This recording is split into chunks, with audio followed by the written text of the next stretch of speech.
ये कहानी है एक ऐसी जमीन की जिसे लोग केजीएफ के नाम से जानते हैं और उस जमीन पर राज करता था रॉकी भाई। रॉकी कोई आम इंसान नहीं था, वह एक खतरनाक डॉन था जो हर दिन एक नए गांव पर हमला करता, वहां का सारा सोना, हीरे जवाहरात लूट लेता। उसका खौफ धीरे धीरे आसमान छूने लगा था। हर कोई उसका नाम सुनते ही कांप उठता। लेकिन कहते हैं ना, अत्याचार जब हद पार करता है तो भगवान एक रक्षक जरूर भेजता है। इस कहानी में वो रक्षक था राइस्टार। वह रहता था एक अद्भुत गांव में जिसे लोग सोने की नगरी कहते थे। यहाँ हर इंसान के पास सोने की बाइक, सोने की कार थी। हर मोड़ पर दौलत बिखरी हुई थी। उधर रॉकी भाई एक आदमी को बेरहमी से मार ही रहा था कि तभी उसका एक आदमी आता है और कहता है, मैंने एक ऐसा गांव देखा है जहाँ के लोग सोने की गाड़ियों में चलते हैं। ये सुनते ही रॉकी भाई की आंखों में लालच चमक उठा। उसने तुरंत अपने गुंडों को भेजा। गांव में उस वक्त मेला लगा था। लोग खुशियों में डूबे हुए थे। तभी अचानक बम गिरने लगे, चीखें गूंजने लगी। रॉकी के गुंडों ने पूरे गांव पर कब्जा कर लिया।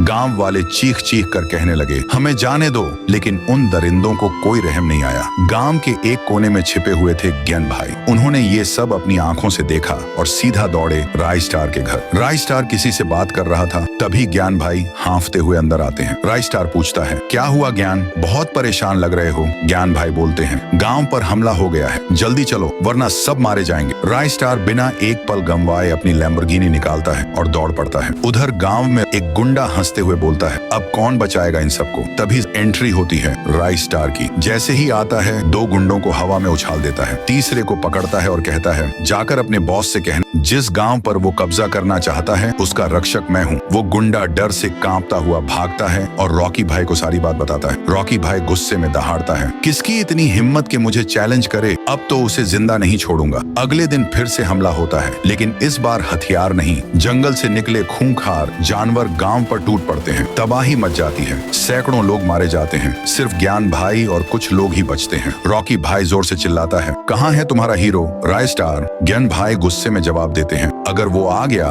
तो तू भागेगा। फिर वो आसमान की ओर देखकर जोर से चिल्लाते हैं, राइस्टार। एक बिजली की चमक और उसी में एंट्री होती है राइस्टार की, कोई सुपर हीरो की तरह धमाकेदार अंदाज में। रॉकी और राइस्टार आमने सामने खड़े होते हैं। रॉकी कहता है, चुपचाप ये जगह मुझे दे दे वरना मुझसे छीनना पड़ेगा। राइस्टार मुस्कुराता है, दम है तो लेके दिखा। और फिर शुरू होती है एक ऐसी भयानक लड़ाई जैसे धरती फट पड़ी हो। हर पंच पर जमीन कांपती है, हर वार पर चिंगारियां उड़ती हैं, धुआं छंटता है। रॉकी भाई हार चुका होता है, जमीन पर पड़ा होता है और राइस्टार एक सच्चे हीरो की तरह खड़ा होता है।